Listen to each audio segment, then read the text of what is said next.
Tyre തേഞ്ഞ് തീരുന്ന ആ ഒരു ഡ്യൂറേഷനൊക്കെ വെച്ച് നോക്കുമ്പോൾ നമുക്ക് അത് ശരിക്കും ഒരു നഷ്ടക്കച്ചവടം ആവും. പക്ഷെ ഞാൻ ഒറ്റ കാര്യം ചിന്തിച്ചോളൂ, എനിക്ക് എൻ്റെ ജോലിക്ക് സുഖമായിട്ട് യാത്ര ചെയ്ത് പോകാൻ പറ്റുന്ന രീതിക്കുള്ള വണ്ടിയാണ്. ഇപ്പൊ എനിക്ക് ഹൈ റേഞ്ച് കയറി ഇറങ്ങുമ്പോഴാണെങ്കിൽ എനിക്ക് ഒരു ആവറേജ് 250 കിട്ടുന്നത്. ഹായ്, നമസ്കാരം.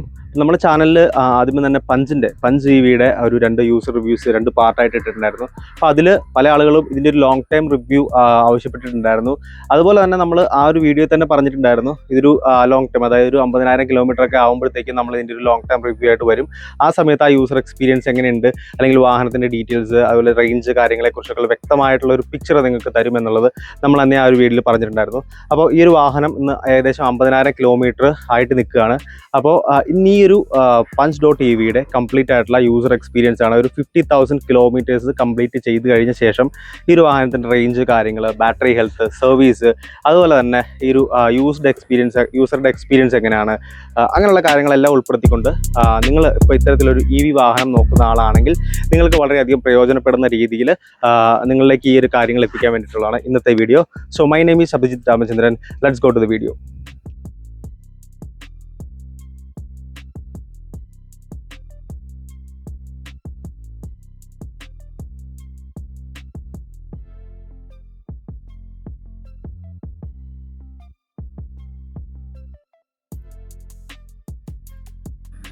സോ ഇതാണ് നമ്മുടെ പഞ്ചിൻ്റെ ഓണർ. ഇദ്ദേഹത്തെ നമ്മുടെ മുമ്പുള്ള വീഡിയോകൾ നിങ്ങൾ കണ്ടിട്ടാവും. എൻ്റെ അടുത്ത സുഹൃത്താണ് ജിബിൻ.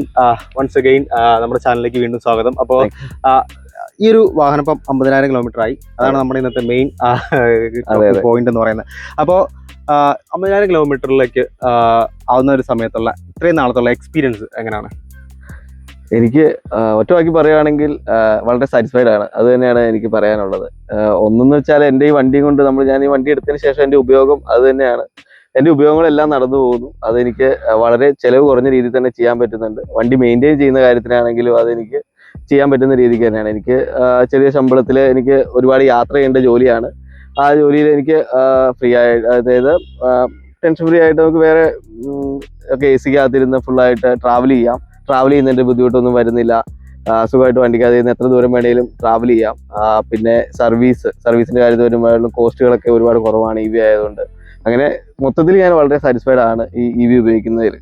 ഓക്കെ, അപ്പോൾ ഒട്ടുമിക്ക ആൾക്കാർക്കുള്ള മെയിൻ ഒരു ഡൗട്ട് അല്ലെങ്കിൽ EVയിലേക്ക് വരാൻ ഉള്ള ഒരു പ്രശ്നം എന്ന് വെച്ച് കഴിഞ്ഞാൽ ഇതിലുള്ള ട്രസ്റ്റാണ്, ഒരു വിശ്വാസം. ഇപ്പം നമ്മളൊരു പെട്രോൾ ഡീസൽ വാഹനങ്ങൾ എടുത്തു കഴിഞ്ഞാൽ അതൊരു ലോങ് റൺ, ഒരു 1 lakh എബോവ് ഒക്കെ സുഖമായിട്ട് ഓടും എന്നുള്ള ട്രസ്റ്റ് വെച്ചിട്ട് നമ്മളൊരു വാഹനം എടുക്കുന്നത്. കാര്യം ഒരു വീട് കഴിഞ്ഞാൽ പിന്നെ ഏറ്റവും കൂടുതൽ ആളുകളെ എമൗണ്ട് ഇൻവെസ്റ്റ് ചെയ്യുന്നത് വാഹനത്തിലേക്കാണ്. അപ്പോൾ അതുകൊണ്ട് തന്നെ ഈ ഒരു വാഹനം ചൂസ് ചെയ്തിപ്പം ഈ ഒരു ഇത്ര കിലോമീറ്റർ ആയതുകൊണ്ട് ഈ ആ ഒരു ട്രസ്റ്റ്, അല്ലെങ്കിൽ ഇപ്പോൾ നമുക്ക് കിട്ടുന്ന റേഞ്ച്, ഇപ്പം നമ്മുടെ കമ്പനി മാനുഫാക്ചറർ അത് നമ്മൾ എടുക്കുന്ന സമയത്ത് ഒരു റേഞ്ച് പറഞ്ഞിട്ടുണ്ടായിരുന്നു. അതുപോലെ തന്നെ ആ ഒരു ബാറ്ററി ഹെൽത്ത്, നമ്മൾ ചാർജ് ചെയ്യുന്ന സമയത്ത് ചാർജിങ്ങിന്റെ സമയത്തിനോ അല്ലെങ്കിൽ ചാർജ് ഡ്രെയിൻ ആവുന്നതിനൊക്കെ എന്തെങ്കിലും വേരിയേഷൻസോ കാര്യങ്ങളൊക്കെ വന്നിട്ടുണ്ടോ, അല്ലെങ്കിൽ അന്ന് കിട്ടുന്ന ഏകദേശം സിമിലർ റേഞ്ച് കിട്ടുന്നുണ്ടോ, അങ്ങനെയുള്ള കാര്യങ്ങളൊക്കെ എങ്ങനെയാണ്? ഫസ്റ്റ് ഓഫ് ഓൾ ട്രസ്റ്റ് എന്ന് ചോദിക്കുമ്പോൾ തന്നെ എന്നോട് വണ്ടി എടുത്തപ്പോൾ പലരും പറഞ്ഞിട്ടുണ്ടായിരുന്നു, പ്രൈമറി വണ്ടിയായിട്ട് EV വണ്ടി എടുക്കുന്നതുകൊണ്ട് എന്തെങ്കിലും നിങ്ങൾ ശരിക്കും ആലോചിച്ചിട്ടാണോ എന്നുള്ള രീതിക്ക് തന്നെ ചോദിച്ചിട്ടുണ്ടായിരുന്നു. ഇപ്പോൾ ഞാനിപ്പോൾ 15 മാസത്തോളമായി വണ്ടി എടുത്തിട്ട്, 1.5 വർഷം ആകാൻ പോവുകയാണ്. ആ സമയത്ത് ഞാൻ പറയുകയാണെങ്കിൽ എന്നോട് ആദ്യം ഇത് നെഗറ്റീവായിട്ട് പറഞ്ഞവരൊക്കെ വളരെ പോസിറ്റീവായിട്ടാണ് പറയുന്നത്. നിന്നോട് ഇത്ര ആൾക്കാർ ചുറ്റും നിന്ന് നെഗറ്റീവ് പറഞ്ഞിട്ടും നീ ഇത് പോസിറ്റീവ് ആക്കിയല്ലോ, നിനക്ക് നന്നായിട്ട് യൂസ്ഫുൾ ആവുന്നുണ്ടല്ലോ എന്ന് എന്നോട് വന്ന് പറയുകയാണ് ചെയ്തത്. അത് എന്ന് വെച്ചാൽ ഒരു EV എന്ന് ഉപയോഗിക്കുമ്പോൾ ചാർജ് തീരുവോ, ഒരു കയറ്റം എത്തുമ്പോൾ കയറ്റം കയറി പോവോ എന്നൊക്കെ ഉള്ളതാണ് ആൾക്കാർ ചോദിക്കുന്നത്. അത് പണ്ടത്തെ സ്കൂട്ടറിന്റെ അവസ്ഥയാണ്, കയറ്റം കയറില്ല എന്നൊക്കെ പറയുന്നതെന്നാണ് ഞാൻ പറയുള്ളൂ. പവറിന്റെ കാര്യത്തിൽ ഒരു കുഴപ്പമില്ല. പിന്നെ നമുക്ക് ട്രസ്റ്റ്, നമുക്ക് എവിടെ വേണമെങ്കിലും വിശ്വസിച്ച് പോകാം. ഞാനിപ്പോൾ ഇപ്പോൾ 50,000 കിലോമീറ്റർ ആയതിൽ ഞാനിപ്പോൾ പോയിട്ടുള്ളത് ഒറ്റ സ്ട്രക്ചർ തന്നെ. ഇപ്പം ഞാൻ തൊടുപുഴയാണ് സ്ഥലം. തൊടുപുഴയിൽ നിന്ന് കുമളി പോയിട്ടുണ്ട്. കുമളി പോയിട്ട് തിരിച്ച് അതുപോലെ തന്നെ വന്നിട്ടുണ്ട്.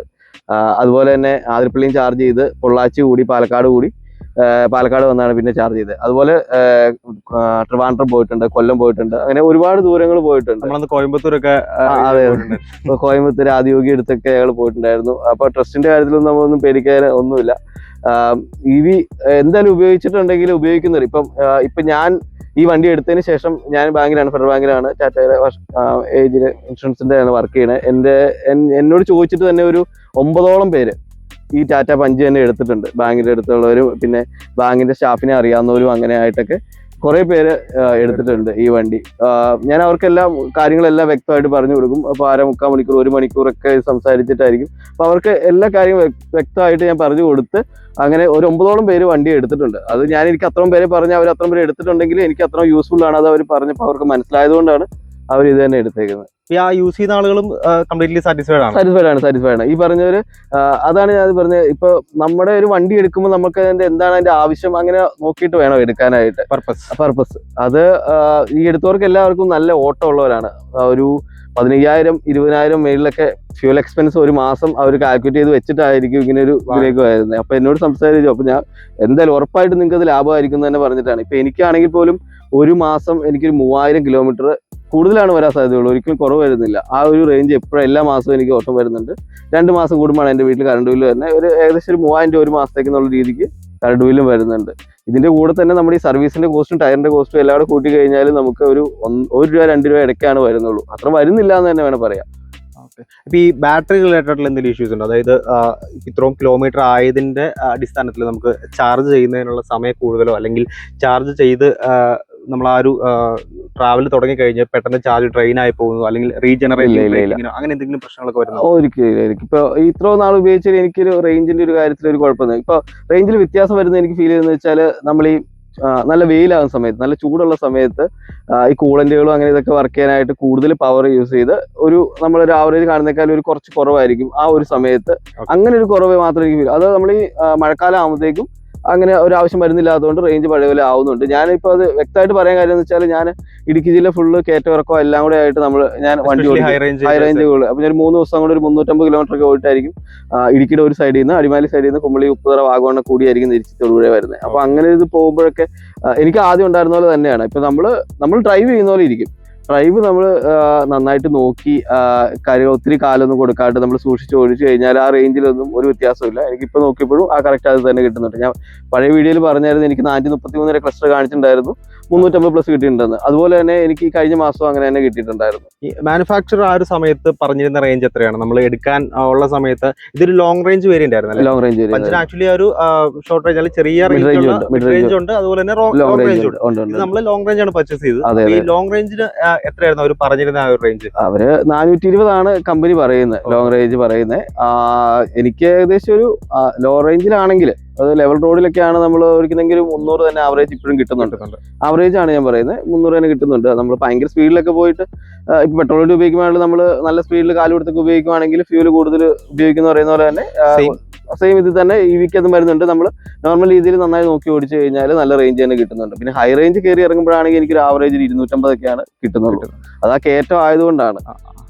ഓക്കെ. അപ്പൊ അതുപോലെ തന്നെ നമ്മൾ ഔട്ട് ഓഫ് ദി സ്റ്റേറ്റ് ഒക്കെ പോകുന്ന സമയമുണ്ട്. അതല്ലെങ്കിൽ ഇപ്പം ഈ ഒരു ജോലിയുടെ ഭാഗമായിട്ട് നമ്മൾ കുമളി പോലുള്ള റിമോട്ട് ഏരിയാസിലേക്ക് പോകുന്നത്, കുമളി അല്ലെങ്കിൽ കുമളി ആ ഒരു റിമോട്ട് ഏരിയാസിലേക്ക് പോകുമ്പോഴത്തേക്കും ചാർജിങ് സ്റ്റേഷൻസിന്റെ ഒരു അവൈലബിലിറ്റി കുറവായിട്ട് തോന്നിയിട്ടുണ്ട്. അല്ലെങ്കിൽ എസ്പെഷ്യലി നമ്മളന്ന് കോയമ്പത്തൂർ പോയപ്പോഴത്തേനും ആ വാളയാർ ഒരു ഏരിയ കഴിഞ്ഞിട്ട് പിന്നെ നമ്മളൊന്ന് പേടിച്ചിരുന്നു. അപ്പോൾ ആ ഒരു സമയത്ത് പക്ഷെ നമുക്ക് അവിടെ ചാർജിങ് സ്റ്റേഷന് പിന്നെ അത് ഫൈൻഡ് ഔട്ട് ചെയ്യുകയും ചെയ്യും. അപ്പോൾ അങ്ങനെ ഒരു പ്രശ്നങ്ങൾ എപ്പോഴും ഉണ്ടായിട്ടോ? ജിബിനത് ഉണ്ടാവില്ല. അപ്പൊ നമ്മള് കൂടെ വരുമ്പോ ഉറപ്പായിട്ട് നമുക്ക് അതിന്റെ ഒരു എക്സ്പീരിയൻസ് ഇല്ലാത്തതുകൊണ്ട് നമുക്കൊരു പേടി ഉണ്ടാവും. പക്ഷെ അതിനെ കുറിച്ച് എങ്ങനെ ഈ ചാർജിങ് സ്റ്റേഷൻ? ചാർജിങ് സ്റ്റേഷൻ ഇപ്പോഴും നമുക്കൊരു അപാകത എന്ന് പറഞ്ഞു കഴിഞ്ഞാൽ പല കമ്പനികളിലായിട്ട് പല ചാർജിങ് ആപ്ലിക്കേഷൻസ് ആണ് വരുന്നത്. നമുക്ക് ഇപ്പൊ നമ്മൾ പോകുന്ന ഒരു വഴിക്ക് എത്ര ചാർജ് സ്റ്റേഷൻ ഉണ്ടെന്ന് ഇപ്പോഴും കറക്റ്റ് ആയിട്ട് കണ്ടുപിടിക്കാൻ ഒരു ഒറ്റ ആപ്ലിക്കേഷൻ എന്നുള്ള രീതിക്കില്ല. നമ്മൾ ഇപ്പോൾ ഉദാഹരണം പറയുകയാണെങ്കിൽ ഗോയിസിയിലോ അല്ലെങ്കിൽ ടാറ്റയുടെ ചാർജ് മോഡ് അങ്ങനെ ഓരോ ആപ്ലിക്കേഷൻ കയറി നോക്കിയാലാണ് ഏതൊക്കെ ചാർജ് സ്റ്റേഷൻ ഉണ്ടെന്ന് അറിയാൻ പറ്റുള്ളൂ. അത് ഒരു ആപ്ലിക്കേഷൻ ആക്കുമായിരുന്നെങ്കിൽ അത് നല്ല ഉപകാരമായിരുന്നു. പിന്നെ ഇതിലേക്ക് നമ്മൾ പോകുന്ന വഴിക്ക് ഫൈൻഡ് ചെയ്ത് കണ്ടുപിടിക്കണം. അതാണ് നമ്മളൊരു പ്ലാൻ ചെയ്ത് പോവുകയാണെങ്കിൽ അങ്ങനെ ഒരു ബുദ്ധിമുട്ട് വരില്ല. പിന്നെ നമ്മൾ പോകുന്ന വഴിക്ക് ഇപ്പോൾ എന്തെങ്കിലും ഒരു ചാർജ് സ്റ്റേഷൻ ചെല്ലുമ്പോൾ അവിടെ ഒരു ചാർജ് ഇറക്കുവാണെങ്കിൽ അടുത്തുണ്ടോ എന്ന് ഒരു ആപ്ലിക്കേഷൻ തന്നെ അറിയാൻ പറ്റുവാണെങ്കിൽ നമുക്ക് ആ ബുദ്ധിമുട്ട് വരത്തില്ല. അന്ന് ശരിക്കും സംഭവിച്ചത് അതിനകത്ത് നമുക്ക് ഫൈൻഡ് ചെയ്യാൻ പറ്റിയില്ല. പക്ഷെ നമ്മൾ വെറുതെ റെസ്റ്റോറന്റ് എടുത്ത് ചെന്ന് കഴിഞ്ഞപ്പോൾ അവിടെ തൊട്ടടുത്ത് തന്നെ ചാർജർ ഉണ്ടായിരുന്നു, ട്രാവൽ ലോഞ്ചിന്റെ ചാർജർ ഉണ്ടായിരുന്നു. അവിടെ അങ്ങനെ ചാർജ് ചെയ്യുകയാണ് ചെയ്തത്. ശരിക്കും അന്ന് നമുക്ക് ആ ഒരു സമയത്ത് ഭക്ഷണം കഴിക്കുന്ന ആ സമയം കൊണ്ട് തന്നെ വാഹനം ചാർജ് അതൊക്കെ വളരെ നല്ല കാര്യങ്ങളാണ്. പിന്നെ ഇനിയുള്ളതെന്ന് വെച്ച് കഴിഞ്ഞാൽ EVയുടെ ഒരു ട്രസ്റ്റ് മാറ്റി നിർത്തി കഴിഞ്ഞാൽ പിന്നെ ആളുകൾക്കുള്ള ഒരു ഇഷ്യൂ ആണ് ഒരു ബ്രാൻഡ്. ഒരു ടാറ്റ വാഹനങ്ങളിലേക്ക് പ്രത്യേകിച്ച് സർവീസ് റിലേറ്റഡ് ഇഷ്യൂസ് അത് ഐസ് വാഹനങ്ങളിലും നമുക്ക് ഫ്രീക്വന്റ്ലി പല ആളുകളും എക്സ്പീരിയൻസ് ചെയ്യുന്നതാണ്. അപ്പം മേ ബി അതൊരു സിംഗിൾ യൂണിറ്റിന് തന്നെ ഇഷ്യൂസ് ആയിരിക്കും. അപ്പോൾ ഈ ഒരു ടാറ്റയെ സംബന്ധിച്ചിടത്തോളം ആ ഒരു എക്സ്പീരിയൻസ് എങ്ങനെയാണ്? ടാറ്റയുടെ ഒരു വാഹനം വാങ്ങുന്ന സമയത്ത്, പ്രത്യേകിച്ച് ഇലക്ട്രിക് വാഹനം വാങ്ങുന്ന സമയത്ത് നമ്മളെല്ലാവരും അന്ന് എതിർത്തിട്ടുണ്ടായിരുന്നു. അപ്പോൾ ഈ ഒരു ലോങ് റണ്ണിൽ ടാറ്റയുടെ സർവീസ് എക്സ്പീരിയൻസിനെ കുറിച്ചിട്ട് എന്താ പറയാനുള്ളത്? ഞാൻ ഫുള്ളി സാറ്റിസ്ഫൈഡ് ആണ്. ഞാൻ കറക്റ്റ് ആയിട്ട് ഇപ്പൊ എനിക്ക് ഇത്ര ഓട്ടം വരുന്നുണ്ട്, ഇപ്പോൾ സർവീസുകൾ കുറെ കഴിഞ്ഞിട്ടുണ്ട്. അപ്പം എനിക്കത് കൃത്യമായിട്ട് തന്നെ ചെയ്ത് പോകാൻ പറ്റുന്നുണ്ട്. മെയിൻ ആയിട്ടെന്ന് വെച്ചാൽ വലിയ സർവീസിന്റെ ആവശ്യങ്ങൾ വരുന്നില്ല. നമുക്ക് ഇത് മേജർ സർവീസും അല്ലാണ്ട് ചെക്കപ്പ് മാത്രമായിട്ടുണ്ടാവും. അത് ഫുള്ള് സിസ്റ്റം ചെക്കപ്പ് ആയിരിക്കും. മേജർ സർവീസിലാണെങ്കിലും എനിക്ക് ഇതുവരെ ബുദ്ധിമുട്ട് കാര്യങ്ങളൊന്നും ഉണ്ടായിട്ടില്ല. ഇപ്പോൾ ഓരോ ചെക്കപ്പിൽ ഇപ്പം മെയിനായിട്ട് AC ഫിൽറ്റർ മാറാറുണ്ടായിരുന്നു. പിന്നെ ഒരു 15,000 കിലോമീറ്റർ കൂടുമ്പോൾ മാത്രം നമുക്ക് അതിന്റെ ട്രാൻസ്മിഷൻ ഓയിൽ എന്ന് പറഞ്ഞൊരു ഓയിൽ മാറാനുണ്ടായിരുന്നു. എനിക്ക് അതിലൊന്നും വേറെ ബുദ്ധിമുട്ടാണ്. ഇപ്പൊ ഞാനിപ്പോ എന്തെങ്കിലും ഒരു ഇത് പറഞ്ഞിട്ടുണ്ടെങ്കിൽ അവർ ക്ലിയർ ചെയ്ത് തരുവാണ് തന്നെ ചെയ്യാറ്. EV-നെ സംബന്ധിച്ച് ഇപ്പൊ എനിക്ക് തോന്നുന്നു EV-യുടെ എന്റെ അറിയാവുന്ന ഒരു ഭാഗത്ത് കൂടുതൽ ആൾക്കാർക്കും അങ്ങനെ വലിയ ബുദ്ധിമുട്ടുകളും ഉണ്ടായിട്ടില്ല. പിന്നെ ഈ പറഞ്ഞ പോലെ ചില വേരിയന്റ് ചില ഒരു സെക്ഷനിൽ ഇറങ്ങിയിരിക്കുന്ന ഒരു വണ്ടികൾക്ക് കംപ്ലൈന്റ് വരുന്നുണ്ട്. അത് ക്ലിയർ ചെയ്തേക്കുന്നതായിട്ടാണ് ഞാൻ കേട്ടേക്കുന്നത്. ഓക്കെ. പിന്നെയുള്ള ആളുകളുടെ ഒരു സംശയമാണ്, EV വാഹനങ്ങളെ സംബന്ധിച്ചിടത്തോളം എന്താണ് ഒരു മേജർ സർവീസ് എന്നുകൊണ്ട് ഉദ്ദേശിക്കുന്നത്? അല്ലെങ്കിൽ നമ്മൾ പെട്രോൾ വാഹനങ്ങൾ അല്ലെങ്കിൽ ഡീസൽ വാഹനങ്ങളാണെങ്കിൽ അതിന്റെ ഓയിൽ മാറി റീപ്ലേസ് ചെയ്യുക, അതുപോലെ തന്നെ ഓയിൽ ഫിൽറ്റർ മാറുക, ആൻഡ് ബാക്കിയുള്ള കാര്യങ്ങൾ എല്ലാ ഏരിയാസ്, മെക്കാനിക്കൽ ഏരിയാസ് എല്ലാം പ്രോപ്പർ ആക്കുക, അങ്ങനെ ഒരുപാട് കാര്യങ്ങളുണ്ട്. EV-യെ സംബന്ധിച്ചിടത്തോളം അത്രത്തോളം ഒരു സർവീസ് ആവശ്യമില്ല. പക്ഷെ ഇതിന് മോറോവർ ആ ഒരു ഇതിനേക്കാളും ലൈക്ക് മെക്കാനിക്കൽ പാർട്സിനേക്കാളും കൂടുതൽ ഇതിന്റെ ഒരു സോഫ്റ്റ്വെയർ കാര്യങ്ങളായിരിക്കും അതിന്റെ ആ ഒരു പ്രോപ്പർ ആയിട്ടുള്ള കാര്യങ്ങളൊക്കെയാണ് മെയിൻ ആയിട്ട് വരുന്നത്. അപ്പൊ ആ ഒരു മേജർ സർവീസിലേക്ക് വരുമ്പോഴത്തേക്കും എന്തൊക്കെയാണ് മേജർ സർവീസ് കൊണ്ട് അവർ ഉദ്ദേശിക്കുന്നത്? ടെക്നിക്കലി അത്ര കറക്റ്റ് ആയിട്ട് എനിക്കറിയില്ല. എങ്കിൽ പോലും 7,000 സർവീസ് കൂടുമ്പോഴാണ് സർവീസിന് കൊണ്ടുപോകുന്നത്. അപ്പൊ ജസ്റ്റ് അവർ സിസ്റ്റം ചെക്കപ്പ് ആണ് കാര്യങ്ങൾ, നമുക്ക് എന്തെങ്കിലും കംപ്ലൈന്റ് വേറെ കാര്യങ്ങളുണ്ടോ എന്ന് ചോദിക്കും. റെഗുലർ ഞാൻ ഇത്രയും ഡ്രൈവ് ചെയ്യുന്നതായിട്ട് നമ്മള് ബ്രേക്കിന്റെ കാര്യം ഫ്രീക്വന്റ്ലി ചെക്ക് ചെയ്യാറുണ്ട്. പിന്നെ അവർ സിസ്റ്റം ചെക്കപ്പ് കഴിഞ്ഞിട്ട് വണ്ടി തിരിച്ചു തരുവാണ് ചെയ്യാറ്. പിന്നെ അല്ലാണ്ട് നമ്മൾ ഈ ഒരു 14,500 15,000 ആ റേഞ്ചിൽ വരുമ്പോൾ ഈ ട്രാൻസ്മിഷൻ ഓയിൽ എന്ന് പറഞ്ഞ എന്തോ ഒരു ഓയിൽ ഉണ്ടെന്നാണ് പറയുന്നത്. അതിന്റെ ചേഞ്ച് ആണ്. അത് മാത്രമാണ് ഈ മേജർ സർവീസ് എന്ന് പറയുന്നുള്ളൂ. അല്ലാണ്ട് വേറെ കോംപ്ലിക്കേറ്റഡ് ആയിട്ട് വേറെ ഒന്നുമില്ല. അതിനെ പോലും ഇപ്പൊ എനിക്ക് മൊത്തത്തിൽ ഇപ്പൊ 50,000 കിലോമീറ്റർ ഓടിയിട്ട് ഒരു 3,800 4,600 മാത്രമാണ് ഈ ലാസ്റ്റ് 2 സർവീസുകളിൽ കൂടുതൽ. അല്ല, അത് 2 തവണ അങ്ങനെ ആയിട്ടുണ്ട്. എന്നിരുന്നാൽ പോലും മൊത്തത്തിൽ ഒരു 20,000 രൂപ പോലും ആയിട്ടില്ല. ഈ 50,000 കിലോമീറ്ററിൽ സർവീസ് കോസ്റ്റ് ഒരു 20,000 പോലും ആയിട്ടില്ല. ഫസ്റ്റ് സർവീസിനൊക്കെ ആണെങ്കിൽ ഒരു 3-ാം സർവീസ് ആയപ്പോഴാണ് എന്തോ ഒരു AC ഫിൽറ്റർ മാറുന്നതിനായിട്ട് മാത്രമാണ് 1,800 വന്നത്. പിന്നെ അത് കഴിഞ്ഞൊരു പ്രാവശ്യം ഒരു 3,500, പിന്നെ ഒരു 6,000 അങ്ങനെയാണ് വന്നത്. 20,000 താഴെയാണ് എങ്ങനെ കൂട്ടുന്നത് ഞാൻ കറക്റ്റ് ആയിട്ട് നോക്കിയിട്ടില്ല. എന്നാലും അത്രയാണ് എന്തായാലും വന്നിട്ടുള്ളൂ. എന്റെ ഒരു വാഹനത്തിന്റെ ഫസ്റ്റ് സർവീസിനായ കോസ്റ്റ് അറൌണ്ട് 6,500-7,000 രൂപ അടുപ്പിച്ചാണ്. അതാണ് ഞാൻ ഉറപ്പായിട്ട് പറയുന്നത്. നമുക്കിത് ഓട്ടോ ഉള്ളവരാണ് ഉപയോഗിക്കുന്നവരാണെങ്കിൽ ഒരു കാരണവശാലും നമുക്കൊരു ബാധ്യത ഇതാവത്തില്ല. ഇപ്പൊ നമുക്ക് ഈ ഉപയോഗിക്കുന്ന ചാർജിങ്ങിലാണെങ്കിലും സർവീസിനാണെങ്കിലും എല്ലാം. ഇപ്പൊ ചാർജിങ്ങിനാണെങ്കിലും ഞാനിപ്പോ ഒരു 50,000 കിലോമീറ്റർ ഓടിയിട്ട് ഏകദേശം ഒരു 30,000 അടുത്തൊക്കെയാണ് ചാർജ് കോസ്റ്റ് ആയിട്ടുള്ളൂ.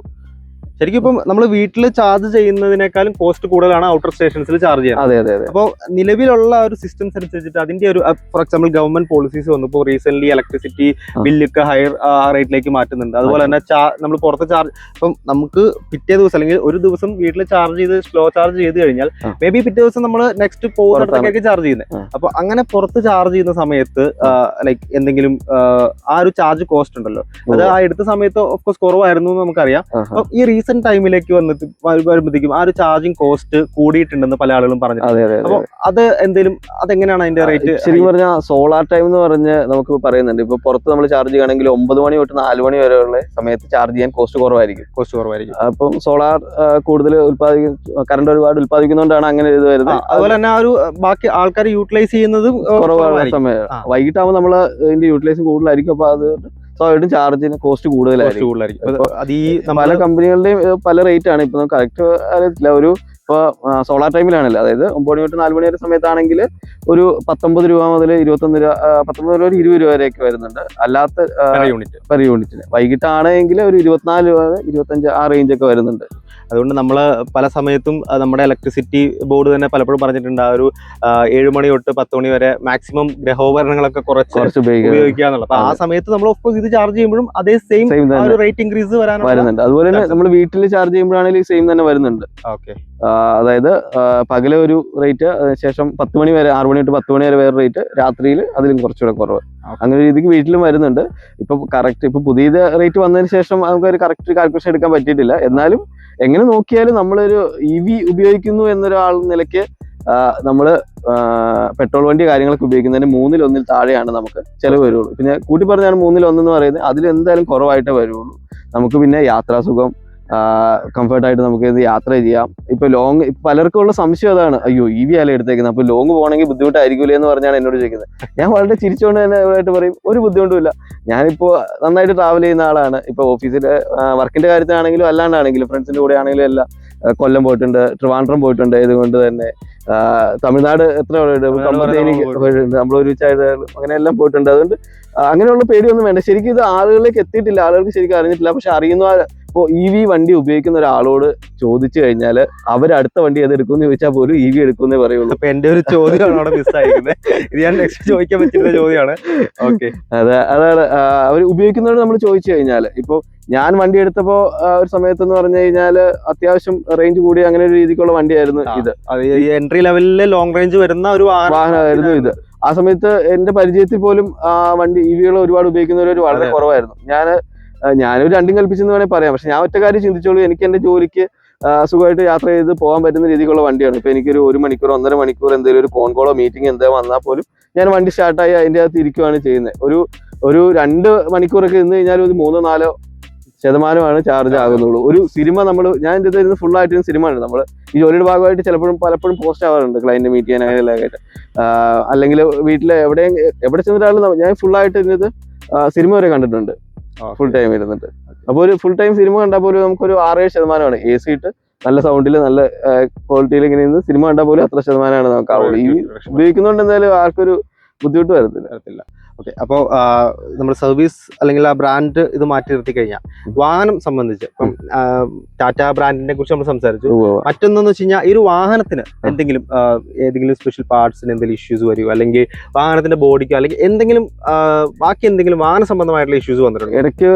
ഇടയ്ക്ക് ടാറ്റയുടെ പൊതുവെ ഞാൻ കേട്ടിട്ടുണ്ട്. അതുപോലെ എനിക്ക് ചെറിയ വന്നിട്ടുണ്ടായിരുന്നു. ഇപ്പൊ ബോണ്ടിന്റെ സൈഡിലായിട്ട് ചെറിയൊരു റസ്റ്റിംഗ്, പെയിന്റ് പോയിട്ട് ചെറിയൊരു തുരുമ്പായില്ല. അതിന് മുമ്പ് തന്നെ കണ്ടു. അപ്പൊ അത് എനിക്ക് കുഴപ്പമുണ്ടായില്ല. അതാണ് ഞാൻ സർവീസിൽ കുഴപ്പമില്ലാതെ ഷോറൂമിൽ ചെന്ന് പറഞ്ഞു, അവരത് ക്ലിയർ ചെയ്ത് തന്നു. അത് ശരിക്കും നമ്മുടെ ഭാഗത്തുനിന്ന് പെയിന്റ് അല്ലല്ല, ഒരിക്കലല്ല. അല്ലാണ്ട് തന്നെ ചെറിയൊരു വെള്ളത്തുള്ളിയുടെ ഒരു ഉൾപ്പിൽ അതൊരു ചെറിയൊരു ഇതോ ഉണ്ടായിരുന്നുള്ളൂ. അത് അവർ തന്നെ ക്ലിയർ ചെയ്ത് തന്നു. സാറേ എന്തെങ്കിലും കൊണ്ട് പറഞ്ഞ 5 വർഷത്തേക്ക് ഒരു വാറണ്ടി ഉണ്ട്, കുഴപ്പമില്ല, ചെയ്തു തരാമെന്ന് അവർ പറഞ്ഞിട്ടുണ്ടായിരുന്നു. പിന്നെ അല്ലാണ്ട് വേറെ പാർട്സിന് അങ്ങനെയായിട്ട് കുഴപ്പമൊന്നും തോന്നിയിട്ടില്ല. ഇപ്പൊ ഇതിന്റെ മാത്രമേ ഉള്ളൂ, പെയിന്റിന്റെ ഇത് മാത്രമാണ് ഇത് വന്നിട്ടുള്ളൂ. പിന്നെ ഇത് ഉപയോഗിക്കുന്നതെന്ന് വെച്ചാൽ എനിക്ക് ഒരു പ്രാവശ്യം ഇതുകൊണ്ടൊരു ഇത് വന്നിട്ടുള്ളതെന്ന് വെച്ചാൽ എനിക്കത് അറിയായിരുന്നു. എന്നിരുന്നാൽ പോലും ഒരു 98% ചാർജ് എത്തിയപ്പോൾ ഞാൻ ഒരു പ്രാവശ്യം ഒരു പെട്ടെന്നൊരു ഇതായിട്ട് ഞാൻ പെട്ടെന്ന് ചാർജ് റിലീസ് ചെയ്തു. 98% വെച്ചത്. എന്തുകൊണ്ടാണെന്നറിയില്ല, ഒരു എറർ പോലെ ഒരു ചിഹ്നം കാണിച്ചിരുന്നു. അത് എന്താ വരുന്നത് വെച്ചാൽ, അത് എങ്ങനെയാ വരുന്നത് വെച്ചാൽ, ഇപ്പൊ ഒരു 2-3 തവണ കൂടുതൽ നമ്മൾ ഫാസ്റ്റ് ചാർജിങ് തന്നെ ഉപയോഗിച്ചിട്ടുണ്ടെങ്കിൽ വണ്ടി തന്നെ ഒരു സ്ലോ ചാർജ് ചെയ്താലാണ് അത് റെഡി ആവുള്ളൂ.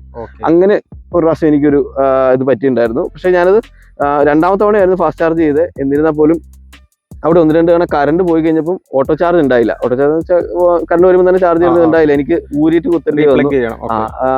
അപ്പം അതുകൊണ്ട് അത് അങ്ങനെ ഒരു എറർ എന്ന് പറയുന്നത് അത് അങ്ങനെ 2-3 തവണ ഞാൻ കുത്തിയായിരുന്നു. അപ്പൊ എനിക്ക് മൂന്നാർ പോകേണ്ട ഒരു അവസ്ഥയായിരുന്നു, കുട്ടിക്കാനത്ത് വെച്ച് ചാർജ് ചെയ്ത്. അതുകൊണ്ട് ഞാൻ വീണ്ടും ചാർജ് അങ്ങനെ കുത്തിയപ്പോൾ മാത്രം ഒരു ഇത് വന്നു. അതല്ല, അപ്പൊ എന്നെ സംഭവിച്ചെന്ന് വെച്ചാൽ എനിക്ക് വീണ്ടും മൂന്നാർ ചെന്ന് കഴിഞ്ഞപ്പോൾ ചാർജ് ചെയ്യാൻ നോക്കിയപ്പോൾ അങ്ങനെ പറ്റുണ്ടായില്ല. പിന്നെ ഞാനൊരു സ്ലോ ചാർജ് ചെയ്തിട്ടാണ് ഉപയോഗിച്ചത്. അപ്പോൾ ഇത് സേഫ്റ്റി വേണ്ടി തന്നെയാണ്, ബാറ്ററിയുടെ ലൈഫിന് വേണ്ടിയിട്ട് തന്നെ ഉള്ളതാണ്. അപ്പൊ അതുകൊണ്ട് ഞാൻ ഒരു കുറ്റം എന്നുള്ള രീതിക്ക് പറയുന്നില്ല. അത് നമ്മൾ ഉപയോഗിക്കും, അവർ തന്നെ പറയുന്നുണ്ട് 2 അല്ലെങ്കിൽ 3 തവണ ഉപയോഗിച്ച് കഴിഞ്ഞാൽ പിന്നെ അടുത്ത് സ്ലോ ചാർജ് ചെയ്യണം എന്നുള്ളത് പറയുന്നുണ്ട്. അപ്പൊ അതുകൊണ്ട് ഒരു കുറ്റം എന്നുള്ള രീതിക്ക് പറയാൻ പറ്റില്ല. നമ്മൾ ഉപയോഗിക്കുന്ന അനുസരിച്ച് നമ്മൾ ചാർജ് ചെയ്യുമ്പോഴൊക്കെ ആണെങ്കിലും ഒരു മാക്സിമം ഏറ്റവും കുറയുന്നതിനേക്കാളും മുമ്പ് ചാർജ് ചെയ്യുന്നതാണ് നല്ലതെന്നാണ്. 20-80% ആണ് അതിന്റെ ഒരു കറക്റ്റ്. പുതിയ വരുന്ന ബാറ്ററീസിനൊന്നും അങ്ങനെ ഒരു ഇഷ്യൂസ് ഇല്ലെന്ന് തോന്നുന്നു അല്ലേ? നമ്മളെ BYD-ലൊക്കെ വരുന്ന ലിഥിയം ഫോസ്ഫേറ്റ് ബാറ്ററീസ് ഒന്നും അങ്ങനത്തെ പ്രശ്നങ്ങളൊന്നും ഇല്ല. ബാറ്ററിയുടെ ഇത് എനിക്ക് അങ്ങനെ അറിയില്ല. എന്നിരുന്നാൽ പോലും അങ്ങനെ ഒരു ഇത് വരുന്നുണ്ട്. അത് 2 തവണ 3 തവണ സ്ലോ ഫാസ്റ്റ് ചാർജ് ചെയ്തിട്ടുണ്ടെങ്കിൽ അടുത്ത സ്ലോ ചാർജ് തന്നെ ചെയ്യാൻ ശ്രദ്ധിക്കുക. സെൽസ് റീകാലിബ്രേഷൻ ഒക്കെ ചെയ്യാൻ വേണ്ടിയിട്ട്, അല്ലെങ്കിൽ ഓരോ സെൽ ആ ഒരു പ്രോസസ്സിനൊക്കെ വേണ്ടിയിട്ടാണ് 3 തവണ ഫാസ്റ്റ് ചാർജ് ചെയ്തിട്ട് വീണ്ടും സ്ലോ ചാർജ് ചെയ്യാൻ റെക്കമെൻഡ് ചെയ്യുന്നത് ഒരു EVയുടെ ഒരു ഇതിൽ കേട്ടിട്ടുണ്ട്. അപ്പോ നെക്സ്റ്റ് ചോദ്യം തികച്ചും അപ്രസക്തമായ ഒരു ചോദ്യമാണ്. ഈ ഒരു വാഹനം എടുത്തതിൽ ഏതെങ്കിലും ഒരു പോയിന്റിൽ ഒരു റിഗ്രറ്റ് തോന്നിയിട്ടുണ്ടോ, ഇത് വേണ്ടായിരുന്നു എന്ന്? ഈ ഒരു 50,000 കിലോമീറ്റേഴ്സിനിടയ്ക്ക് ഏതെങ്കിലും ഒരു സമയത്ത് തോന്നിയിട്ടുണ്ടോ? ഇല്ല, ഒരിക്കലും ഇല്ല. ഒരിക്കലും ഇല്ല. അതുവരെ എന്റെ ആവശ്യങ്ങളെല്ലാം തന്നെ നടന്നു പോകുന്നുണ്ട്. എനിക്ക് എല്ലാം പറ്റുന്നുണ്ട്. പിന്നെ ഉണ്ടോ എന്നിങ്ങനെ വീണ്ടും ചോദിച്ചു കഴിഞ്ഞാൽ അതെനിക്കിട്ടുള്ളൊരു ഓക്കെ. ഞാൻ ടാറ്റ എതിർക്കുന്ന ഒരാളൊന്നുമല്ല. ജസ്റ്റ് ഇത് പല ആളുകൾക്കും ഉള്ളൊരു പ്രശ്നം എന്ന് വെച്ച് കഴിഞ്ഞാൽ ഒരു ടാറ്റ എന്ന ബ്രാൻഡിനെ പല സമയത്തും നമുക്കത് മനഃപൂർവ്വമായിട്ട് ഒന്ന് ഡൗൺ ചെയ്യാനായിട്ട് ഇത്തരത്തിലുള്ള ക്വസ്റ്റ്യൻസ് കമന്റിൽ വന്ന് ചോദിക്കാറുണ്ട്. അപ്പോൾ അത് ഞാൻ ഇവിടെ നിന്ന് ജസ്റ്റ് ആവർത്തിച്ചെന്നുള്ളൂ. കേട്ടല്ലോ, ഇവർക്ക് ഈ ഒരു വാഹനത്തെ പറ്റിയോ അല്ലെങ്കിൽ ടാറ്റയുടെ സർവീസിനെ പറ്റിയോ യാതൊരു ഇഷ്യൂസും ഇല്ല. ആ ഒരു ആളുടെ ഒരു ലൈഫിന്റെ തന്നെ ഒരു പാർട്ടാണ് ഈ ഒരു വാഹനം. അത് പുള്ളിയുടെ ജോലി സംബന്ധമായിട്ട് ജോലിക്ക് വേണ്ടിയിട്ട് ഈ ഒരു വാഹനം എത്രത്തോളം ഹെൽപ്ഫുൾ ആണെന്നുള്ളത് പുള്ളിയുടെ ഇതിൽ തന്നെ നമുക്ക് മനസ്സിലായിട്ടുണ്ടല്ലോ. അപ്പം പുള്ളിക്ക് അതിനെപ്പറ്റി ടാറ്റയുടെ ബ്രാൻഡിനെ പറ്റിയോ അല്ലെങ്കിൽ അവരുടെ സർവീസിനെ പറ്റിയോ വാഹനത്തെ പറ്റിയോ യാതൊരു വിധത്തിലുള്ള പ്രശ്നങ്ങളോ ഇല്ല. അത് ഇവിടെ കൺഫേം ചെയ്യാണ്. ആൻഡ് ഇനി ഒരു ക്വസ്റ്റ്യൻ എന്ന് വെച്ച് കഴിഞ്ഞാൽ നേരത്തെ പറഞ്ഞു ഇനി എടുക്കുവാണെങ്കിൽ എന്തായാലും ഇനി ഒരു EV എടുക്കത്തുള്ളൂ എന്ന് പറഞ്ഞു. അതെ അതെ. ഇപ്പൊ കറണ്ട് മാർക്കറ്റ് നോക്കിക്കഴിഞ്ഞാൽ നമുക്ക് മഹീന്ദ്രയുടെ അടിപൊളി 2 SUVs വന്നിട്ടുണ്ട്. നമ്മുടെ ചാനലിൽ അതിന്റെ XEV90 ഒരു റിവ്യൂ ഓൾറെഡി ഇട്ടിട്ടുണ്ട്. B6 ഉണ്ട്. അതുപോലെ തന്നെ BYDയുടെ കുറച്ചുകൂടെ ഒരു ഹയർ സെഗ്മെന്റിൽ അവരുടെ വാഹനങ്ങൾ വന്നിട്ടുണ്ട്. MG ഇപ്പം ഇന്ത്യയിലെ തന്നെ നമ്പർ 1 EV സെല്ലേഴ്സിൽ ഒരാൾ. അവർ കഴിഞ്ഞ മാസമൊക്കെ അവരായിരുന്നു വിൻസർ വെച്ചിട്ട് നമ്പർ 1 വന്നത്. ടാറ്റ ഇപ്പം റീസെന്റ് ഒരു ബീസ്റ്റ് ആയിട്ടുള്ള നമ്മൾ മറ്റേ hire.EV വന്നിട്ടുണ്ട്. അപ്പോൾ ഈ ഒരു എക്സ്പീരിയൻസ് വെച്ചിട്ട് എന്തായാലും EV എടുക്കുള്ളൂ. അപ്പോ ഇനി ഒരു ഇത്രയും ഒരു സെഗ്മെന്റുകളിൽ നിന്ന് ഇനി പോവുകയാണെങ്കിൽ ഏത് EVയിലേക്കായിരിക്കും പോവുക? ഇനി ഹാരിയർ EVയിലേക്ക് തന്നെയാണ് ഈ ഒരു ടാറ്റ തന്നെയാണ്. അത് വേറെ ഒന്നുകൊണ്ടല്ല, കുറച്ചുകൂടെ ഫീച്ചേഴ്സ് കുറച്ച് കാര്യങ്ങളുണ്ട്. അപ്പൊ പിന്നെ റേഞ്ച് ഇച്ചിരി കൂടുതൽ വരുന്നുണ്ട്. അതുകൊണ്ടാണ്. ഓൾസോ അതിനൊരു ഓൾ വീൽ ഡ്രൈവ് സിസ്റ്റവും കാര്യങ്ങളൊക്കെ കുറച്ച് നമുക്ക് കാണുമ്പോഴാണെങ്കിലും വണ്ടിയോട് ഇഷ്ടപ്പെടുന്ന ഒരാൾക്ക് ഒരു പ്രത്യേക ഇഷ്ടം തോന്നുന്നു. അതെ അതെ. അത് ആക്ച്വലി ഒരു നമ്മുടെ ആ മല കയറുന്ന ടാറ്റ ആക്ച്വലി കുറച്ച് ലേറ്റ് ആയിട്ടാണ് അവരുടെ ആ ഒരു ഏറ്റവും ടോപ്പ് പോർട്ട്ഫോളിയോയിലുള്ള ആ ഒരു സംഭവം ഇറക്കിയത്, ഒരു hire.EV ഇറക്കിയത്. പക്ഷേ നമ്മുടെ രജനീകാന്ത് പറയുന്ന പോലെ ലേറ്റാ വന്നാലും ലേറ്റസ്റ്റ് വരുമെന്ന് പറയുന്ന പോലെ തന്നെ ലേറ്റസ്റ്റ് ആയിട്ടുള്ള ടെക് പ്ലസ് അതിന്റെ കൂടെ നമുക്ക് ഇന്ത്യയിൽ ഏറ്റവും കൂടുതൽ ആവശ്യമായിട്ടുള്ള ഒരു സംഭവമാണ് ഈ ഓൾ വീൽ ഡ്രൈവ് എന്ന് പറയുന്നത്, പ്രത്യേകിച്ച് EVക്ക്. കാര്യം ആ ഒരു റിയർ വീൽ ഡ്രൈവ് വാഹനങ്ങൾ ഓടിച്ചിട്ട് ആൾക്കാർക്ക് കൺട്രോൾ കിട്ടാതെ ആ വീൽ സ്പിന്നൊക്കെ വന്നിട്ട് പല ആക്സിഡന്റുകളും ഉണ്ടാവുന്ന ഒരു സംഭവമുണ്ട്. അപ്പൊ ഇതെന്ന് വെച്ച് കഴിഞ്ഞാൽ കറക്റ്റ് 4 വീലിലും സഫീഷ്യന്റ് പവർ ഉണ്ട്, കൺട്രോൾ നമ്മൾ റോഡിൽ കണക്ട് ഉണ്ടെങ്കിൽ തന്നെ പകുതി ആ ഒരു ആക്സിഡൻസ് കാര്യങ്ങളെല്ലാം കുറച്ചുകൊണ്ട് വരാം. അതുപോലെ ഞാൻ ആ ഒരു വാഹനത്തെ കുറിച്ച് അറിഞ്ഞത് അതിന് ഈ പറഞ്ഞ ഒരു ഇമ്മീഡിയറ്റ് പവർ അതിന്റെ ഇനിഷ്യലി അത് പ്രൊവൈഡ് ചെയ്യുന്നില്ല. ഒരു പ്രോപ്പർ ലോഞ്ച് കഴിഞ്ഞതിന് ശേഷം മാത്രമാണ് അതിന്റെ ഒരു ഒറിജിനൽ പവർ അതിന് ബൂസ്റ്റ് മോഡൊക്കെ നമ്മൾ യൂസ് ചെയ്തെങ്കിൽ മാത്രമാണ് ആ ഒരു ഒറിജിനൽ പവർ അതിലേക്ക് ആ ഒരു കംപ്ലീറ്റ് പവറിലേക്ക് വരുള്ളൂ എന്നാണ്. അതൊക്കെ എന്തായാലും വളരെ നല്ല കാര്യമാണ്. റീസെന്റ് തന്നെ നമ്മൾ EV യൂസേഴ്സിനോടും പറയാനുള്ളൊരു കാര്യം എന്ന് വെച്ച് കഴിഞ്ഞാൽ ഹീസ് എൻ എക്സ്പീരിയൻസ് ഗൈ. നമ്മൾ പുതുതായിട്ട് EVയിലേക്ക് വരുന്ന ആളുകളോട് പറയാനുള്ളതെന്ന് വെച്ച് കഴിഞ്ഞാൽ അപ്പം സമീപകാലത്താണ് ഒരു ചാർജിങ് സ്റ്റേഷന്റെ ഫ്രണ്ടിൽ ബ്രസ്റ്റ് ഫീഡ് ചെയ്തുകൊണ്ടിരുന്നിട്ടുള്ള ഒരു അമ്മയും കുഞ്ഞിനെയും ഒരു EVയിൽ വന്നിട്ട് ഒരാൾ ഇടിച്ച് ഇട്ടത്. നിർഭാഗ്യവശാൽ ആ കുഞ്ഞ് മരണപ്പെട്ടു. അപ്പോൾ ശരിക്കും പുതിയൊരു യൂസറാണ് EVയിലേക്ക് വരുന്നതെങ്കിൽ ഒന്നുപോലെ ഡീലേഴ്സ് പ്രോപ്പർ ആയിട്ടുള്ള ട്രെയിനിങ് അവർക്ക് കൊടുക്കുക. ഈ ഒരു രീതിക്കാണ് EV വെഹിക്കിൾസ് ഹാൻഡിൽ ചെയ്യേണ്ടതെന്നുള്ളത്. അതല്ലെങ്കിൽ ഈ ഒരു പുതിയ യൂസേഴ്സ് ആ രീതിക്ക് പഠിച്ചതിന് ശേഷം മാത്രം EVയിലേക്ക് ഇറങ്ങുക. കാര്യം ഇത്രയും ഒരു പവർ ഇപ്പം നിലവിലിറങ്ങുന്ന വാഹനങ്ങളിൽ ആ ഒരു ലീനിയർ പവർ ഡെലിവറി ആണെങ്കിൽ കുറച്ച് മുമ്പ് ഇറങ്ങിയ വാഹനങ്ങളിലൊക്കെ ആ ഒരു ഇൻസ്റ്റന്റ് പവർ ഡെലിവറി ആണുള്ളത്.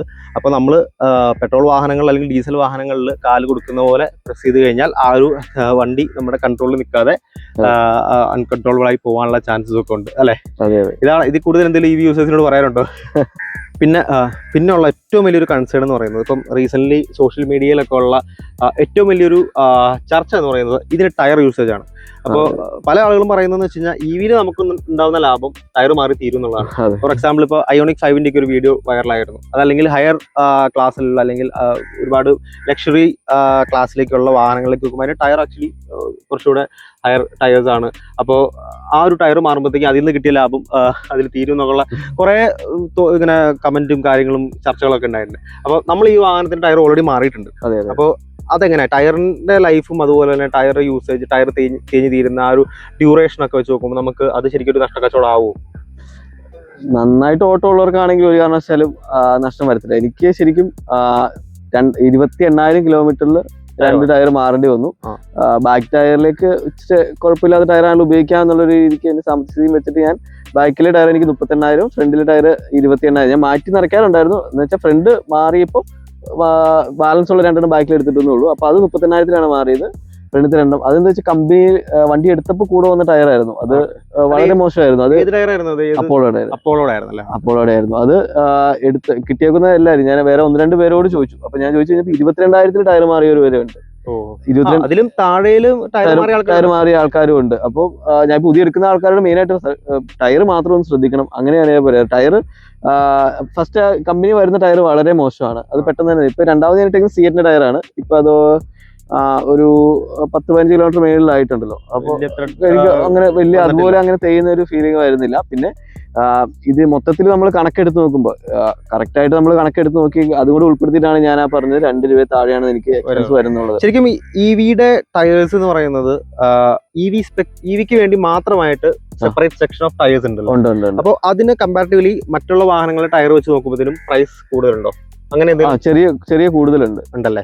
പക്ഷെ ഞാൻ അന്വേഷിച്ചു അവിടെ ഇലക്ട്രിക്കിന്റെ ഗ്രൂപ്പിലൊക്കെ വെഹിക്കിളിലൊക്കെ ചോദിച്ചു കഴിഞ്ഞപ്പോൾ എല്ലാം പറയണത് കുറച്ചുകൂടി നല്ലത് ഇവിയുടെ ടയർ തന്നെ ഉപയോഗിക്കുന്നതായിരിക്കും. ഒന്ന് മെയിൻ കാരണം എന്ന് വെച്ചാൽ നോയിസിന്റെ ആണ്. റോഡ് നോയിസ് അങ്ങനെ വലിയ കാര്യമായിട്ടുണ്ടാവും ഈ ടയർ. എനിക്ക് പേഴ്സണലായിട്ട് തോന്നി വെച്ചാൽ കുറച്ച് ഫ്ലെക്സിബിൾ ആണ് ടയർ. ഇത്രയും വെയിറ്റ് ഉള്ള ഒരു വാഹനം സാധാ ടയർ ഇട്ട് കഴിയുമ്പോൾ നമ്മുടെ റോഡിനും ഈ നമ്മൾ കട്ടിലുള്ള പോകാനായിട്ട് കുറച്ച് പ്രശ്നമുണ്ടാവും. ഇത് നമ്മൾ പല സ്ഥലങ്ങളിലും നമ്മുടെ റീജനറേഷൻ 1-2 ഇട്ടിട്ട് നമ്മൾ ബ്രേക്ക് യൂസ് ചെയ്യാണ്ടായിരിക്കും വലിയ വളമല്ലാത്തടത്തൊക്കെ നമ്മൾക്ക് കൂടുതൽ പോകുന്നത്. അപ്പൊ വണ്ടി ഇങ്ങനെ ചെരിഞ്ഞ് ഇതൊക്കെ ആയിട്ടാണ് പോകുമ്പോഴാണെങ്കിൽ പോലും ഈ ടയർ നല്ല ഫ്ലെക്സിബിൾ ആണ്, നല്ല യൂസ്ഫുൾ. ആ ഒരു റോഡ് ഗ്രിപ്പ് കീപ്പ് ചെയ്തിട്ട് പോകാനായിട്ടുള്ള ഒരു അതെ, നമ്മൾ വണ്ടി ഒരു വർഷം കയ്യിൽ നിന്ന് അങ്ങനെ പോകത്തൊന്നുമില്ല. ഫ്ലെക്സിബിൾ ആയിട്ട് വണ്ടി ചെരിഞ്ഞാലും പറഞ്ഞാലും എല്ലാം നമുക്ക് ടയർ ഇവി ടയർ തന്നെ എനിക്ക് നന്നായി കംഫർട്ടായിട്ട് തോന്നിയിട്ടുണ്ട്. ശരിക്കും പറഞ്ഞു കഴിഞ്ഞാൽ ഇവി ടയറിനേക്കാൾ അപ്പുറം നമ്മൾ മറ്റൊരു ടയർ യൂസ് ചെയ്യുകയാണെങ്കിൽ അഡീഷണലി ഇത്തരത്തിലുള്ള പ്രശ്നങ്ങളോടെ ശരിക്കും നമുക്കൊരു പ്രശ്നമായിരിക്കും. അതൊരിക്കലും യൂസ് ചെയ്യാതിരിക്കാന്നാണ് നമുക്ക് യൂസേഴ്സിന് കൊടുക്കാനുള്ള ഏറ്റവും വലിയ അഡ്വൈസ്. പിന്നെ ഇതൊക്കെ ഈ ടയർ ലൈഫ് എന്നൊക്കെ പറയുന്നത് അപ്പാർട്ട് ഫ്രം നമ്മൾ കമ്പനിയിൽ നിന്ന് കിട്ടുന്ന ഒരു ടയറിന്റെ ഇത് മാറ്റി നിർത്തി കഴിഞ്ഞാൽ നമ്മുടെ ആ ഒരു ഡ്രൈവിംഗ് സ്റ്റൈല് നമ്മൾ ഒരുപാട് വീൽ സ്പിന്നും അതുപോലെ തന്നെ അങ്ങനെയുള്ള കാര്യങ്ങൾ അല്ലെങ്കിൽ ഈ ഒരു വാഹനം എന്ന് വെച്ച് കഴിഞ്ഞാൽ കറക്റ്റ് ആയിട്ട് ആ ത്രോട്ടിൽ വളരെ പെട്ടെന്നാണ് വീലിലേക്ക് എത്തുന്നത്. അപ്പൊ അതിൻ്റെതായിട്ടുള്ള തേയ്മാനവും അതിൽ കൂടുതലുണ്ടാവും. അപ്പൊ നമ്മള് ത്രോട്ടിൽ കൊടുക്കുന്നതും അതുപോലെ തന്നെ ഒരു റീജനറേഷൻ ബ്രേക്കിങ്ങും അതിന്റെ ഒരുപാട് തേയ്മാനം വരുന്നുണ്ട്. ആ രീതിക്കൊക്കെയാണ് ടയറിന്റെ തേയ്മാനം. അത് നിങ്ങളൊന്ന് ശ്രദ്ധിച്ചു കഴിഞ്ഞാൽ ശരിക്കും അത് കൺട്രോൾ ചെയ്യാൻ പറ്റുന്നതേ ഉള്ളൂ. അതൊക്കെയാണ് ഈ ഒരു ടയർ റിലേറ്റഡ് ആയിട്ടുള്ള കാര്യങ്ങൾ. ശരിക്കും പുള്ളി പറയുന്നത് ആ ഒരു ഇഷ്യൂവും അത്ര നല്ല ഓട്ടമുള്ള ആളുകൾക്ക് വലിയ കാര്യമായിട്ട് ബാധിക്കുന്നില്ല. അതിനുള്ള നമുക്ക് ചാർജിങ്ങിൽ നമുക്ക് അതിൽ കുറവ് കിട്ടും. അപ്പൊ ഇവിടെ ഈ ടയർ കൂടെ മാറുന്ന വെച്ച് നോക്കി കഴിഞ്ഞാൽ നമുക്ക് 2 കൂടുതൽ ഒരു കാരണവശാലും പോകത്തില്ല. അത് തന്നെയാണ്. ഓക്കെ, അപ്പോൾ ഇനിയുള്ളതെന്ന് വെച്ച് കഴിഞ്ഞാൽ നിലവിൽ മാർക്കറ്റിൽ കുറെ അധികം കാറുകൾ ഇപ്പൊ നമ്മൾ അന്ന് EV പർച്ചേസ് ചെയ്യുന്ന സമയത്ത് നിന്ന് കുറെ അധികം കാറുകൾ ഇപ്പൊ വന്നിട്ടുണ്ട്. ടിയാഗോയുടെ EV വന്നു. അത് ആ സമയത്ത് ഉണ്ടെങ്കിൽ ഇപ്പൊ എന്തോ ലോങ് റേഞ്ച് കുറച്ചുകൂടെ റേഞ്ച് ഇൻക്രീസ് ചെയ്ത് വന്നിട്ടുണ്ട്. അതുപോലെ തന്നെ കോമറ്റ്, MG വിൻസർ പ്രോ ഉണ്ട്. അതുപോലെ ഒരുപാട് EV കാറുകൾ വന്നിട്ടുണ്ട്. സോ സ്റ്റിൽ നമ്മുടെ ഈ ഒരു പഞ്ച് ഇപ്പോഴും ആ മാർക്കറ്റിലുണ്ട്. ആ ഒരു എൻട്രി ലെവലിൽ ഇത്രയും റേഞ്ച് കിട്ടുന്ന ഒരു വാഹനമായിട്ട് പഞ്ച് ഇപ്പോഴും ഉണ്ട്. അപ്പൊ സ്റ്റിൽ നമ്മൾ ഇപ്പോൾ ഒരു പുതിയൊരാൾ വന്നിട്ട് നമ്മൾ ചോദിക്കുകയാണെങ്കിൽ ഈ ഒരു വാഹനം, ഈ ഒരു പർട്ടിക്കുലർ Punch.ev സജസ്റ്റ് ചെയ്യും? ഉറപ്പായിട്ട് സജസ്റ്റ് ചെയ്യും. ഞാൻ അതുപോലെ സജസ്റ്റ് ചെയ്ത് കുറെ പേര് കാര്യം പറഞ്ഞല്ലോ. ഇപ്പോൾ വണ്ടി ഇറങ്ങിയിട്ട് ഇത്ര നാളായി. ഇത് ഡെഡിക്കേറ്റഡ് പ്ലാറ്റ്ഫോമായിട്ട് ആദ്യമായിട്ട് ഇറങ്ങിയ വണ്ടിയാണ് EV ഡെഡിക്കേറ്റഡ് പ്ലാറ്റ്ഫോമായിട്ട് ഇറങ്ങിയ ആദ്യത്തെ ടാറ്റയുടെ വണ്ടിയാണ് Punch EV. അന്നാ എടുക്കുന്ന സമയത്ത് പലർക്കും പല ഇത് ഉണ്ടായിരുന്നു, എങ്ങനെയായിരിക്കും ഇതെന്നൊക്കെ ഉള്ളത്. അത് സക്സസ് ആയി. പഞ്ച് അത് സക്സസ് ആയി എന്ന് തന്നെ പറയാം. അതിപ്പോ അതിന്റെ റിസൾട്ടാണ് ഞാൻ ഈ പറഞ്ഞ എന്നോട് ഇത്രയും പേര് റിവ്യൂ ചോദിച്ചതും. ഇപ്പൊ നമ്മുടെ വീഡിയോ കണ്ടിട്ട് തന്നെ ജിബിനല്ലേ വീഡിയോ കണ്ടായിരുന്നു എന്ന് പറഞ്ഞവർ വരെ ഉണ്ട്. അതെന്റെ ഒരു ബ്രാഞ്ചിലെ ഒരു മാനേജറിന്റെ ഫ്രണ്ട് കൊല്ലത്ത് എടുത്തിട്ടുണ്ടായിരുന്നു. അപ്പൊ അങ്ങനെ പലർക്കും ഞാൻ സജസ്റ്റ് ചെയ്യുന്നതും എന്താന്ന് വെച്ചാൽ ഇപ്പം ചെറിയ ഇതിന് താഴെ കോമറ്റ് അങ്ങനെയുള്ള മറ്റു വണ്ടികളുണ്ട്, ടിയാഗോ ഒക്കെ ഉണ്ട്. നമുക്കൊരു നോർമലി ഒരാൾക്ക് അത്യാവശ്യം ദൂരെ പോകുന്ന ഒരാൾക്കെന്ന് പറഞ്ഞാൽ ഒരു 100 കിലോമീറ്റർ ഒരു ദിവസം ഡെയിലി 100 കിലോമീറ്റർ മേളിലുള്ളവരൊക്കെ ആയിരിക്കും ഒരു ഇലക്ട്രിക് വണ്ടീനെ പറ്റി ചിന്തിക്കുക. അവർക്കായിരിക്കും അത് കൂടുതൽ ബെനിഫിറ്റ്. ഒരു 60, 80, 100 അങ്ങനെയുള്ളവർക്കൊക്കെ ആയിരിക്കും കൂടുതൽ ബെനിഫിറ്റ് ആയിട്ട് വരുന്നത്. അപ്പോൾ അങ്ങനെയുള്ളവർക്ക് വലിയ വരുമാനം ഉള്ളവരൊന്നും അല്ലെങ്കിൽ പോലും ഒരു മിഡിൽ ക്ലാസ്സിനാണെങ്കിൽ പോലും പഞ്ച് എന്ന് പറയുന്ന വണ്ടി എടുക്കാൻ താല്പര്യമുള്ളവരായിരിക്കും. ചെറിയ പൊക്കോ ഹൈറ്റ് എല്ലാം ഉള്ള വണ്ടിയാണ്. അവർക്ക് വില കൊണ്ട്, വണ്ടിയുടെ വില കൊണ്ടാണ്. വില നമുക്ക് ഇപ്പോഴാണ്, ഞാൻ എടുത്ത സമയത്ത് 1562 ആയിരുന്നു വണ്ടി വില. അതിനുശേഷം വണ്ടി വില കുറച്ചിട്ടുണ്ടായിരുന്നു. ഇപ്പൊ ഒരു 1375 ഈ സെയിം വേരിയന്റ് ഉള്ള വണ്ടി കിട്ടും. ഓൺ റോഡ് പ്രൈസ് ആണോ? ഓൺ റോഡ് പ്രൈസ് 1375 ആ റേഞ്ചിൽ. 14 അതിന്റെ അടുത്ത് ഇപ്പൊ കുറെ ഓൺ ഓഫറുകളൊക്കെ വേറെ വന്നിട്ടുണ്ടെന്നൊക്കെ കേട്ടു. എന്തായാലും ഒരു 13-14 ഇടയ്ക്ക് എന്തായാലും അപ്പൊ നമുക്ക് എക്സ്ചേഞ്ച് ഒക്കെ ഉണ്ടായാലും എക്സ്ചേഞ്ച് ഓഫർ കാര്യങ്ങളെല്ലാം കിട്ടും. അപ്പൊ ഒരു സാധാരണക്കാരനെ സംബന്ധിച്ചുള്ള കാര്യമാണ് ഞാൻ പറയുന്നത്. അവർക്ക് എന്തായാലും ഇപ്പൊ ഒരു സാധാ ഒരു വണ്ടി 360 ക്യാമറയും വെന്റിലേഷൻ സീറ്റും ഉള്ള ഒരു വണ്ടി എടുക്കണമെങ്കിൽ ഇപ്പൊ നോർമലി നമുക്ക് എത്ര രൂപ വരും? ഏകദേശം നമ്മളൊരു ഐസ് കാറിനെ വെച്ച് നോക്കുമ്പോഴത്തേനും ഈ ഒരു ഫീച്ചേഴ്സ് വന്നെങ്കിൽ എന്തായാലും നല്ലൊരു എമൗണ്ട്, അല്ലെങ്കിൽ 20 lakhs above എന്തായാലും. ഇതിനകത്ത് എനിക്ക് ഈ വേരിയന്റിൽ കിട്ടിയേക്കുന്നതെന്ന് വെച്ചാൽ 360 ക്യാമറ, അത് വളരെ യൂസ്ഫുൾ ആണ്. അത് പ്രത്യേകം എടുത്തു പറയേണ്ട തന്നെ കാര്യമാണ്. ഏത് വഴി കൂടെ നമുക്ക് പോയി കഴിഞ്ഞാൽ ഇപ്പൊ ഒരു സൈഡിൽ കാണാൻ പറ്റുന്നില്ലേ, ആ സൈഡ് മാത്രമായിട്ട് എടുത്ത് കാണാൻ പറ്റും. ഫ്രണ്ട് 2 ടയർ മാത്രമായിട്ട് കാണാൻ പറ്റും. ഫുൾ വ്യൂ എല്ലാം കിട്ടും. ഏത് ഇടവഴി കൂടെ നമുക്ക് ധൈര്യമായിട്ട് പോകാൻ പറ്റും. പാർക്കിങ്ങിന് നമുക്ക് പേടിക്കേണ്ട കാര്യമില്ല. അത് ഏറ്റവും വലിയ പ്ലസ് പോയിന്റ് ആണ്. പിന്നെ വെന്റിലേഷൻ സീറ്റ്, വെന്റിലേറ്റർ സീറ്റ് ഒക്കെ പലരും ഒരു വലിയ കാര്യമായിട്ടുള്ള ഫീച്ചർ അല്ല എന്ന് പറയുമ്പോഴും ഒരു സെർട്ടൺ ആൾക്കാർക്ക് അല്ലെങ്കിൽ ഇത്തരത്തിൽ ലോങ് ട്രാവൽ ഒക്കെ ചെയ്യുന്ന ആളുകൾക്ക് കംഫർട്ട് ആണ് അവരുടെ മെയിൻ ഫാക്ടർ. അപ്പോൾ അങ്ങനെയുള്ള ആളുകളാണ് EV എടുക്കുള്ളൂ. അപ്പം ഈ ഒരു വെന്റിലേറ്റർ സീറ്റ്സ് എന്നൊക്കെ പറയുന്നത് വളരെ അത്യാവശ്യമുള്ള ഫീച്ചേഴ്സിൽ ഒന്നായിട്ട് മാറി കഴിഞ്ഞിട്ടുണ്ട് കറന്റ്ലി ഉള്ള ഒരു ചൂട് കാലാവസ്ഥയും കാര്യങ്ങളൊക്കെ വെച്ച് നോക്കുമ്പോൾ അല്ലെ. അതെ. പിന്നെ ഇൻഫർടൈൻമെന്റ് സിസ്റ്റം ആണ് അതിലത് 10.5 സ്ക്രീൻ വരുന്നുണ്ട്. ഇൻഫർടൈൻമെന്റ് സിസ്റ്റം അതിനെക്കുറിച്ച് എടുത്തു പറഞ്ഞേ പറ്റുള്ളൂ. സബൂഫർ ഒക്കെ ഉള്ള അടിപൊളി ഒരു ഇൻഫർടൈൻമെന്റ് സിസ്റ്റം ആണ് വരുന്നത്. നല്ല കറക്റ്റ് ക്വാളിറ്റി. ഇത് എനിക്ക് ഹമൻ കാർഡന്റെ സിസ്റ്റം ആണ് വരുന്നത്. ഏതാണെന്നുള്ളത് വിട്ടുപോയി. ഓക്കെ, നമ്മൾ ആ ഒരു ഏത് സിസ്റ്റം ആണെന്നുള്ളത് നമുക്ക് ഇതിൽ കാണിക്കാം, എടുത്തു പറയാം. അപ്പോൾ സിസ്റ്റം മ്യൂസിക് സിസ്റ്റം എന്തായാലും വളരെ അടിപൊളിയായിട്ടുള്ള ഒരു മ്യൂസിക് സിസ്റ്റം ആണ് കിട്ടുന്നത്. പറഞ്ഞ പോലെ 360 ഡിഗ്രി ക്യാമും അതുപോലെ തന്നെ അങ്ങനെയുള്ള ഒരുപാട് ഫീച്ചേഴ്സ് ഈ റേഞ്ചിൽ നമുക്ക് കിട്ടുന്നുണ്ട്. പിന്നെ റേറ്റ് ഏത് സാധാരണക്കാരനൊക്കെ. പിന്നെ റേഞ്ചാണ് മൂന്നാമത്തെ കാര്യം എന്ന് പറയുന്നത്.